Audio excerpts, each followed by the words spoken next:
I was at home with my parents and my two sisters, and the news came on and said that he had been shot, and the reaction in my house was like immediate crying from my mom and my older sister Betty, and I think Cynthia and I joined the bandwagon because we just knew that was like it was just horrible, just horrible.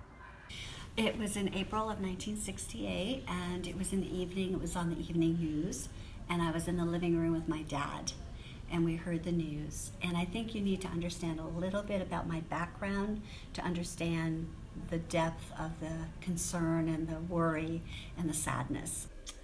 I believe that I was on my way home from work, or it was shortly after arriving at home, because I worked in a borough other than the one that I lived in, so it was an hour trip. I remember people were very sad and very angry. I remember that churches throughout the United States were praying around the passing of this very great man. My parents were like shaken. I mean, it was just watching them. They were just devastated, because their worst nightmare came true. Because if you remember the night before, he made this speech about he's seen the mountain. He's been, he's not fearing any man. His eyes have seen the glory of the coming of the Lord. So you see, so it was his prophecy that came true. And yes, it confirmed that he had death threats, and they would follow through. And so it was really, really hard on my family. My father was always involved in his work in civil rights. He would never have called himself a civil rights activist, but he, in his life, in his profession, this was something very important to him. He was the first American coach to have, at the college level, to have black players. And he was also the first American coach to go and play against what was then called a colored school. And he really believed in interrelations among everyone, and that all people were the same. And he raised me that way. He raised my brother that way. So for us, this was something that was devastating on that level of what an amazing man he was as a person, that we've lost an amazing man. In fact, coming home from school that day, we were on the bus talking about that speech, because it was a profound speech. I mean, it was, and he knew, and it's unfortunate. Well, first, on my account, it was a long time ago.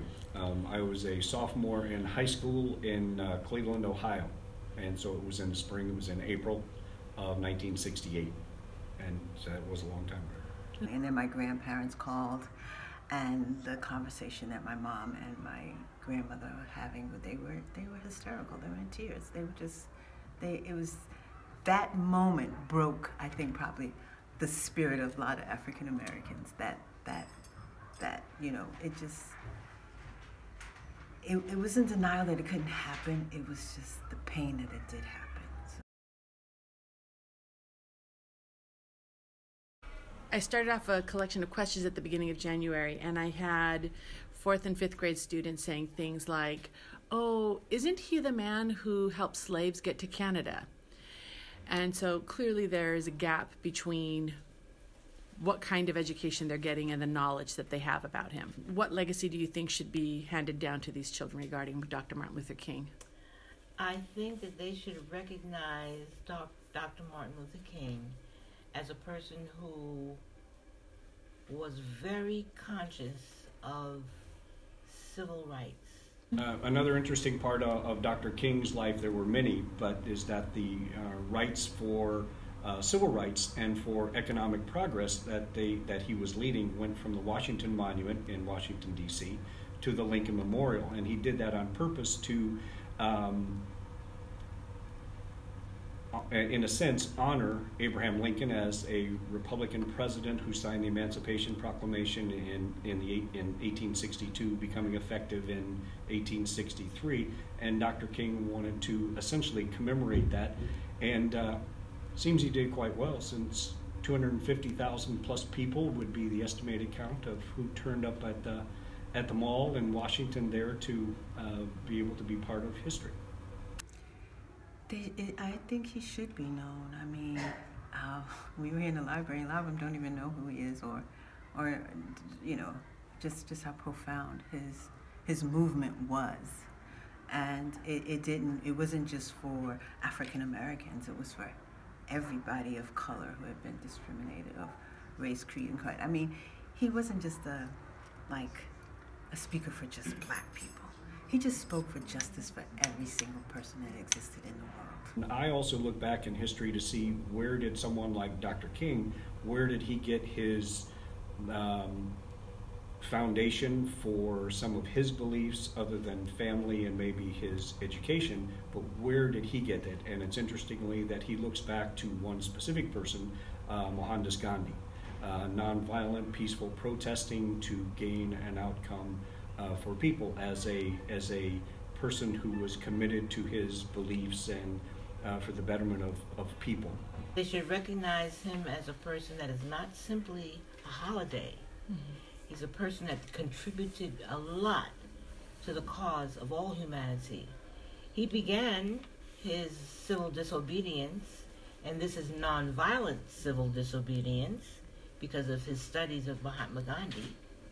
He began his civil disobedience in response to the segregation and the violation of human rights in the United States.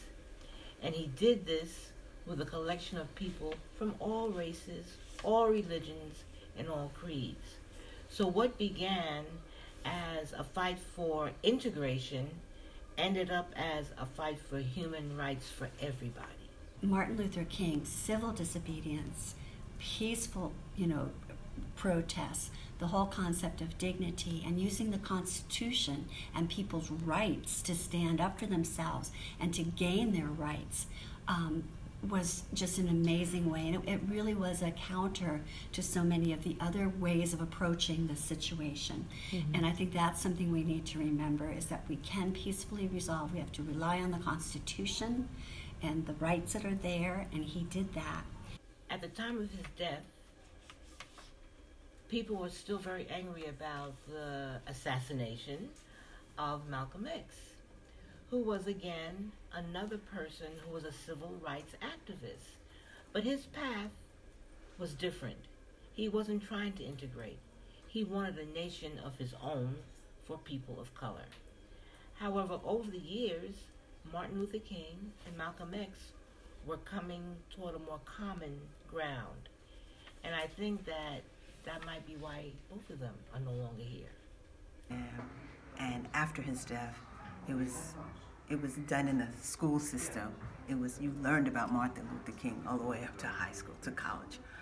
But I can basically really say my kids only know little of him, don't really understand his movement, know what his movement was, the sacrifice that he went through, his family, the threats, none of, and I think people have to be aware of that, because if you're knowledgeable, and maybe you yourself you could continue that movement in your own way, in your own support for other people. Mm-hmm. And that's what I think should happen. That's what should be his legacy. The legacy he has left us is utterly amazing, and I just hope that people will follow, first of all, dignity for all. He was always controlled in his speeches. He was never, ever, there was no vituperative. It was always us, we, the use of that pronoun. And I do believe that he truly believed that, and that it was part of the fiber of his being.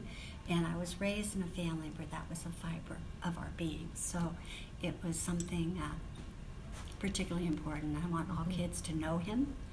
Sometimes we have a tendency in American education, and perhaps in all countries' education, to forget about those people.